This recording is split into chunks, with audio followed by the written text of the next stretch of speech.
Hey folks, how you doing? Dave McRae here. So in this video, I want to talk about Elvis Presley. I know. I can hear all my viewers out there right now going, oh boy, Dave's going to talk about Elvis.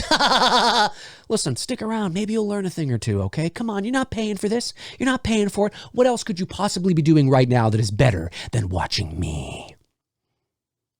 Well, actually, there's probably quite a few things. But anyway, look, I understand that this video is probably not going to get a lot of views. I get it. But I'm doing this video, it's more of a personal thing. And what do I mean by personal? Well, Elvis has always been and will always be a huge part of my life. And even though he's from a different generation, obviously, he died 2 years before I was born. He died on August the 16th, 1977. I was born May the 24th, 1979. Because of my father, which some of you already know that story, which I will get into soon, he has always been and will always be a big part of my life. So watching anything Elvis related, whether it's a movie, a trailer, a documentary, a TV show, a song, whatever, a book, I always look at it through probably a bit of a different lens than the average person does, right? And so there's a number of points I want to make today in regards to Elvis, because I also think people, as the years go on, because he's been dead for 45 years now, as the years go on, especially the younger crowd tends to, Elvis tends to be a bit of a caricature now. People, you say Elvis and you think of fat Elvis in the white jumpsuit going, and it's like, there's more to Elvis than that. There's things to remember. I just want to give some context and perspective. So there's a few things I want to nail here. So let's jump into it. Okay. All right. So first things first, let's talk about the Elvis trailer that dropped the other day, a new biopic from the director of Moulin Rouge and The Great Gatsby. So, I'm excited to see this. I've been waiting for this trailer to drop. It stars Tom Hanks as Elvis's longtime manager, Colonel Parker. It stars a kid by the name of Austin Butler as Elvis Presley. Now, does Austin Butler look exactly like Elvis? No, but based on the trailer, he's got the Elvis vibe. There's the essence there. Certainly he's got the moves and he looks enough like Elvis that I think it's going to work for a biopic. Now, it's always hard to really get the full conclusion on those thoughts because we haven't seen the movie yet. And the trailer is basically 3 and 5 second sound bites. And it's like, I personally, again, looking through it, a bit of a different lens, need to see him moving through the space, him having conversations, him acting in scenes that last more than 3 seconds, to really sort of feel like if I believe this is Elvis Presley. But certainly based on the trailer, yeah, I think he looks enough like him that I believe it. And let's be honest, it's going to be very difficult to find somebody who looks as much like Elvis as Michael St. Gerard does or did. I mean, the guy's in his 60s now. I don't know if he still does. But for those of you that are old enough to remember, there was a television show in the early 90s called Elvis.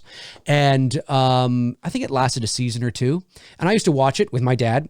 And the actor playing Elvis, a guy by the name of Michael St. Gerard, looked exactly like Elvis. This is him here. Let me bring him up. This is him here. The guy you're seeing on the screen is not Elvis Presley. That is Michael St. Gerard. This guy right here. Let's move over here. Okay, there you go. So this is Michael St. Gerard. This is Elvis Presley. I mean, here he is. Michael St. Gerard. I think that's from the TV show. There's Michael St. Gerard. I'm pretty sure that's Michael St. Gerard. Yeah, it is. That's him there. I mean, holy shit, right? Talk about a guy that looks so much like Elvis. There he is there. He's got a bit of a different nose. His nose is a little more pudgy than Elvis's was, but he looks enough like him that you're like, oh my God, yes, totally, 100%. Well, you can't cast him now, obviously, because the dude is in his 60s, but, yeah, it's going to be difficult to find a guy that looks as much like Elvis as this guy does right here. So the guy they did cast, of course, is Austin Butler, this guy right here. This is him in the trailer. And again, doesn't look exactly like him, but looks enough like him that you buy it. Sure. Okay, fine. But I need to see the movie to see if he fully sells me on it.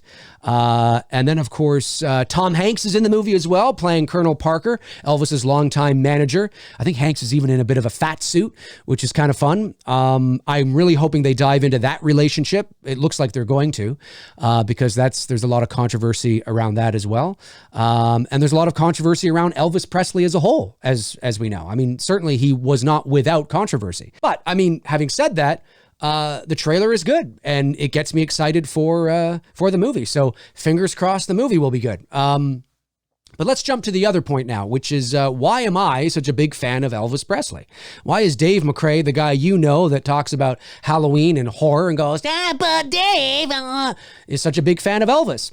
Well, like I said at the top of the video, it has to do with my father. So I've talked about what I'm about to talk about before, but it bears repeating because it helps give context and perspective to the overall point that I'm making. And some of you may not know, and maybe you're tuning in for the first time. So I grew up in a media family, and my father, who passed away in 2011, was a columnist and a journalist here in Canada. And at one point in his career, he was the top sports writer in the country and one of the top in North America. And I'm not talking about doing, the scores at 6 o'clock at night on, the news. I'm talking about writing feature articles on athletes and all that kind of stuff. And my father, I think he was in sports for about 2 decades. And then in the early 90s, he switched to writing about anything and everything. So he could write about sports if he wanted to, but he could also write about a lot of other shit too. And that's how he came up through the 60s as well, was writing that way. So I think he really liked sort of that option to be able to kind of freed him up a bit. And he's won all sorts of awards and he's met all sorts of people. And there's a lot of famous people that I met as a kid that I no doubt would not have met if it wasn't for my dad. So, I often say that in front of me here on my wall, I have photos of my dad with the Beatles, Robert Kennedy, Burton Cummings of the Guess Who, John Candy, Liberace. I mean, my dad's met a lot of interesting, famous people. But one person he would have loved to have met, his idol, I don't want to say his idol, but, somebody he really loved, right, was Elvis Presley. And he was going to meet him. I think it was being set up, for like the fall of 77, I think. And of course, Elvis passed away August the 16th, 1977. So it never happened. But growing up with my dad made me appreciate Elvis a lot. And I met people who have met Elvis, so, to talk to them about what Elvis was like and all that kind of stuff was really cool. So it was my dad that really helped me to appreciate Elvis Presley's pop culture impact on the world. And, he would often say to me, son, there was life before Elvis and there was life after Elvis. And, like today, in 2022, I mean, superstars are a dime a dozen, and they've been a dime a dozen for many decades. And, there's 50,000 Elvises now, and we're so desensitized to that kind of thing. But way back then, I mean, he sprung onto the scene in about 1955, I think. My father would have been 13 in 1955. So, a young, impressionable kid. Nobody'd seen anything like it. There weren't Elvis and 50 other superstars. It was just Elvis, and again, not that, there weren't popular music artists before Elvis. I'm just saying, right? Not to this level, not to this degree. Nobody had seen anything like it. That's, it becomes sort of a joke to see all the girls going crazy but no one's seen anything like this before. I mean, let's not forget, it was a time when they had to shoot him from here up on the Ed Sullivan Show because he was gyrating his hips and it was too sexual. I mean, this is the world we were living in, right?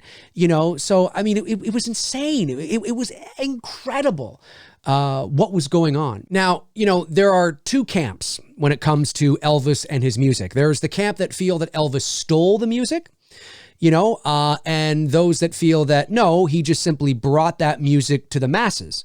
And I tend to fall into that category. And the reason I fall into that category is because I think it's important to remember that Elvis, yes, that kind of music existed before Elvis.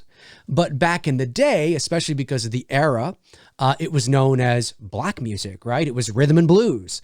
And But we have to remember that Elvis was born in Tupelo, Mississippi. He hailed from Memphis, Tennessee.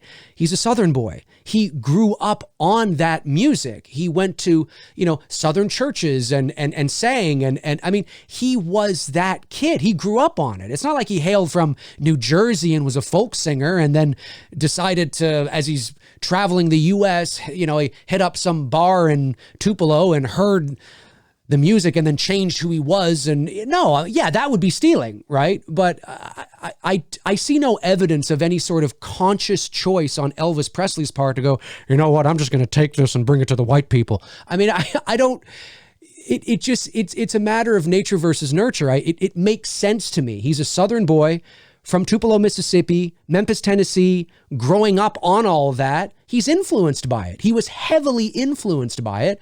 And he was talented. He was good looking. We can't understate that. So that's very marketable, in terms of the entertainment industry. You're not only talented, but you're sexy, right? So you can market, your looks and the suave and stuff.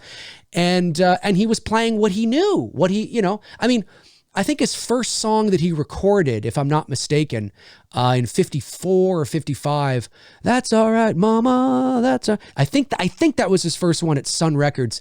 People thought he was black. When they heard it on the radio, they're like, "Oh, he sounds black." And he did. A lot of people thought he was black because there's clearly that influence there.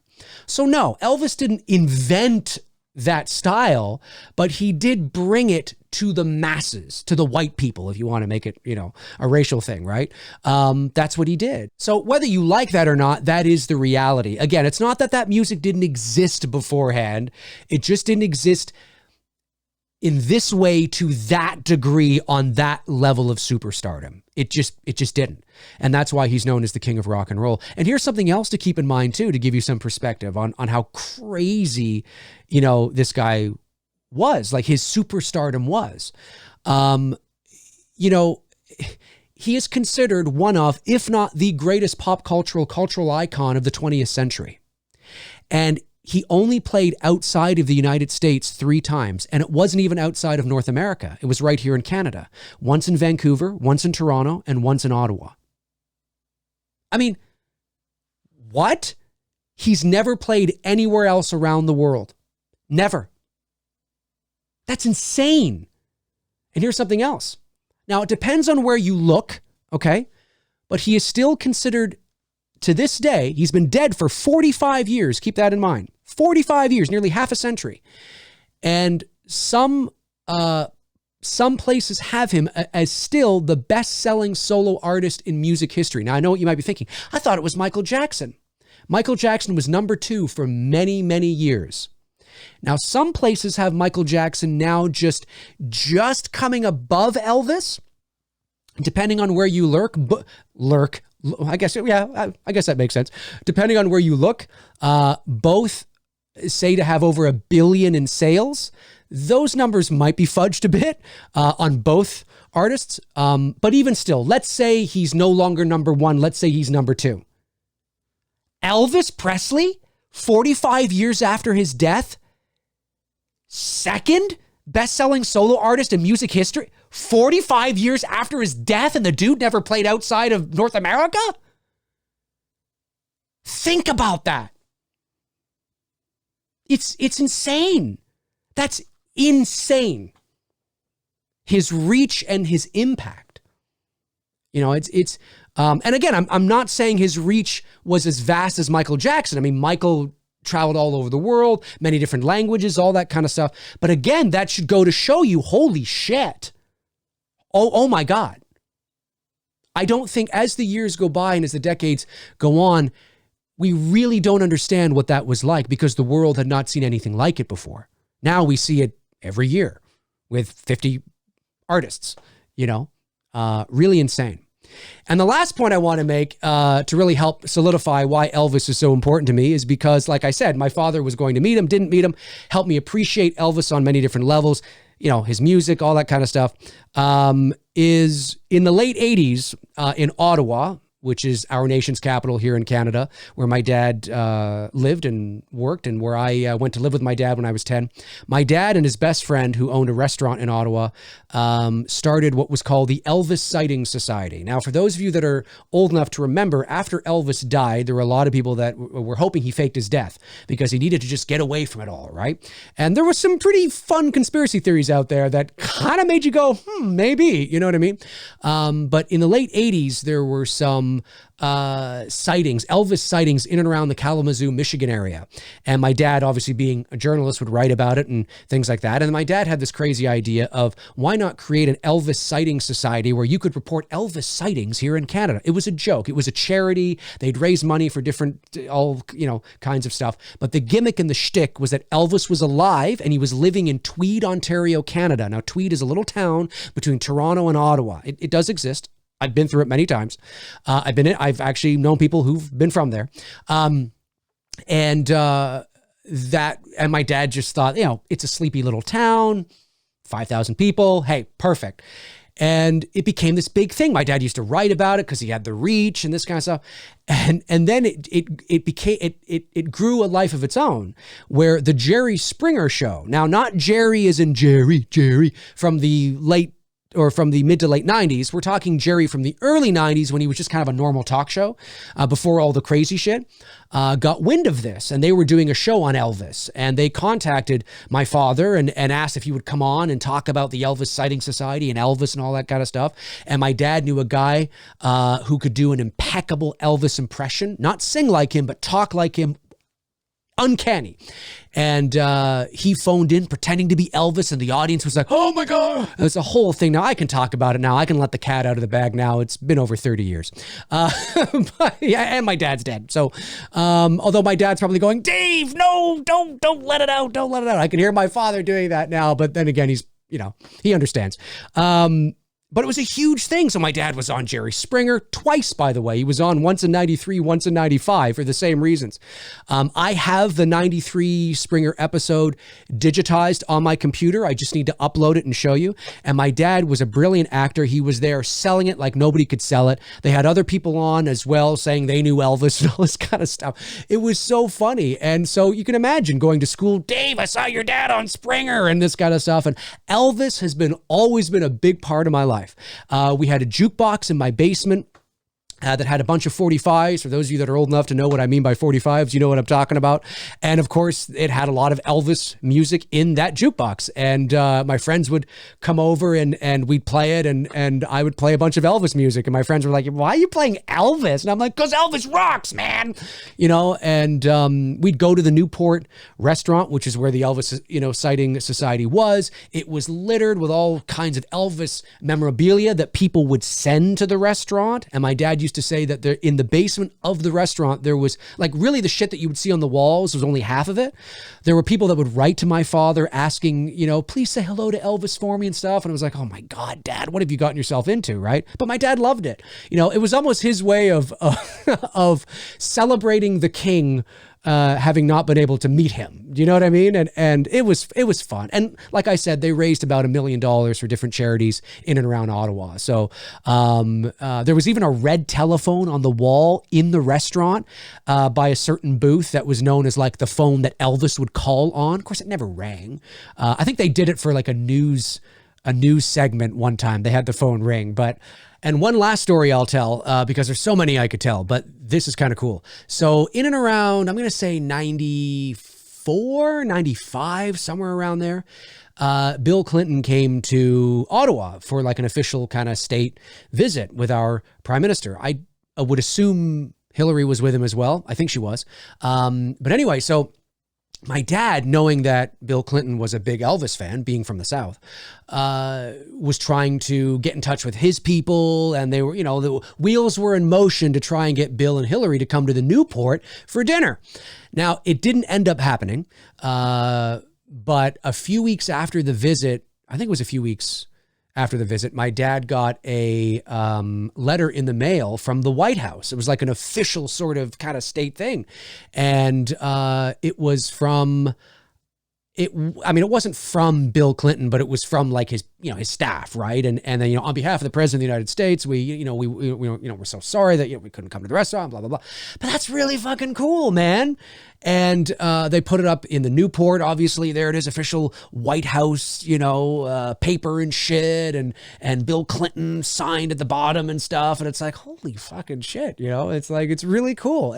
Like I said, Elvis was a big part of my childhood growing up, whether I wanted it to be or not. So I have a real appreciation for his culture, his pop cultural impact and stardom. Anyways, that's all I wanted to say. Hopefully I've been able to kind of give some perspective on Elvis and sort of his impact and how he affects me or affected me in my life and my thoughts on the trailer. I'm excited to watch this movie. So anyways, hey, comment below and let me know your thoughts on Elvis Presley if you want to, but tell me your thoughts on the trailer. If you're an Elvis fan, are you looking forward to this? Do you have some concerns? Let me know your thoughts. My name's Dave McRae. If you want to follow me on Facebook, you can at facebook.com/manythingsdavemcrae. That's where I tend to post in the meantime and in between time when I'm not posting here. All my links are in the description. Check them out until your heart's content. And when your heart is content, check them out again. And yes, I will upload that Jerry Springer episode eventually.